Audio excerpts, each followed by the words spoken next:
আসসালামু আলাইকুম। আমার নাম ইমরান মোহাম্মদ, একজন আইটি ম্যানেজার। আমার প্রশ্নটা ইসলামের বিরুদ্ধে মিডিয়ার ষড়যন্ত্রগুলো নিয়ে। মুসলিমরা কিভাবে এসব ষড়যন্ত্রের প্রতিবাদ করবে? যেভাবে আমেরিকা পুরো পৃথিবীকে শাসন করতে চাচ্ছে, ইসলামকে দাবিয়ে রাখতে চাচ্ছে, ইত্যাদি ইত্যাদি।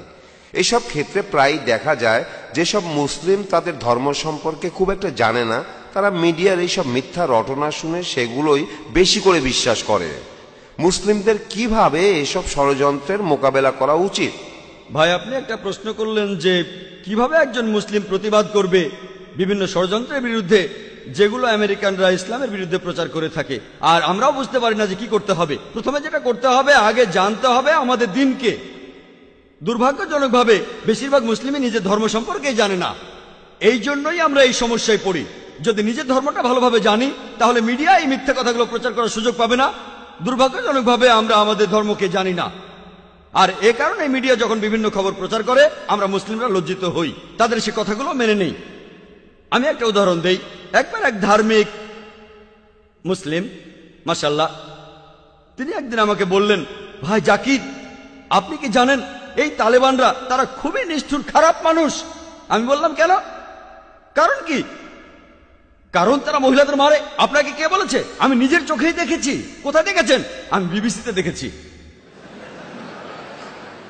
আমি এখানে তালেবানদের পক্ষে কথা বলছি না, তারা আমার বন্ধু না, আবার শত্রুও না, তাদের পক্ষে বলছি না। তারা আমার বন্ধু না। আমি পৃথিবীর বিভিন্ন দেশে ঘুরে বেড়াই। একবার মালয়েশিয়াতে লেকচার দিচ্ছিলাম, সেখানে এক দম্পতি, তারা দুজনেই ডাক্তার। একজন স্ত্রী রোগ বিশেষজ্ঞ, অন্যজন শিশু রোগ বিশেষজ্ঞ। তারা 1 মাসেরও বেশি সময় আফগানিস্তানে ছিলেন। সেখানে তারা আহত লোকদের চিকিৎসা করছিলেন।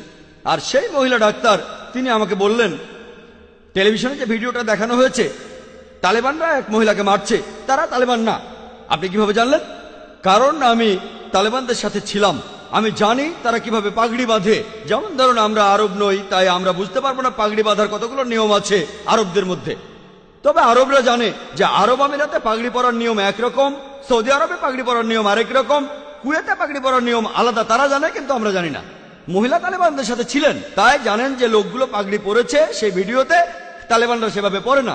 তাই এই শুটিংটা হলিউডে বা অন্য যেখানে হোক, তারা ভালোভাবে সেই শুটিংটা করতে পারেনি।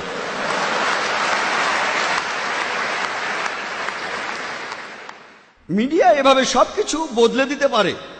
যেমন ধরুন, আপনাকে প্রশ্ন করলাম যে জর্জ বুশ ভালো না খারাপ মানুষ? ভালো না খারাপ? আপনি বললেন ভালো মানুষ না। আমি এখানে না শব্দটা এডিট করে দেব, আর আপনারা শুনবেন সে ভালো মানুষ। তারপর আপনাকে যখন সে ভিডিওটা দেখাবো, তখন বলবেন, ও মুখ ফসকে ভালো মানুষ বলেছি। আপনি ভালো মানুষ বলেননি, আপনি বলেছেন সে ভালো না। আমি না শব্দটা এডিট করে দিলাম, তারপর আপনাকে দেখালাম, দেখুন ভাই, আপনি ভালো বলেছেন। তখন বলবেন, ভুল করে বলেছি, আমি মুখ ফসকে বলেছি। মুখ ফসকে বলেননি, আপনি বলেছিলেন সে ভালো মানুষ না। আমি না শব্দটা বাদ দিলাম, আর শুনে মনে হবে সে ভালো। এভাবে মিডিয়া অনেক রকম খেলা করে। আর আমরা মুসলিমরা, আমাদের যেটা করা উচিত, আমরা আমাদের ধর্মটাকে খুব ভালো করে জানবো, আমাদের দিন সম্পর্কে ভালো করে জানবো। আর যখন এই মিডিয়া প্রচার করবে এইসব, তখন সেগুলো শুনে আমরা তাতে প্রভাবিত হব না। ইসলামকে বিচার করতে চাইলে মূল ধর্মগ্রন্থগুলো দেখতে হবে, কোরআন এবং সহিহ হাদিস। একজন মুসলিম বা মুসলিম সমাজ কি করে সেটা দিয়ে বিচার করলে হবে না। ইসলাম ধর্মকে বিচার করতে চাইলে এটা দিয়ে করব না যে ইন্ডিয়া, পাকিস্তান, আফগানিস্তান বা সৌদি আরবের মুসলিমরা কি করে।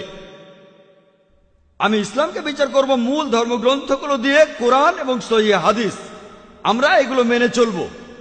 আর মিডিয়ার এসব প্রচারের উত্তরে আমাদের জানতে হবে কিভাবে টেবিলটা উল্টে দেওয়া যায়।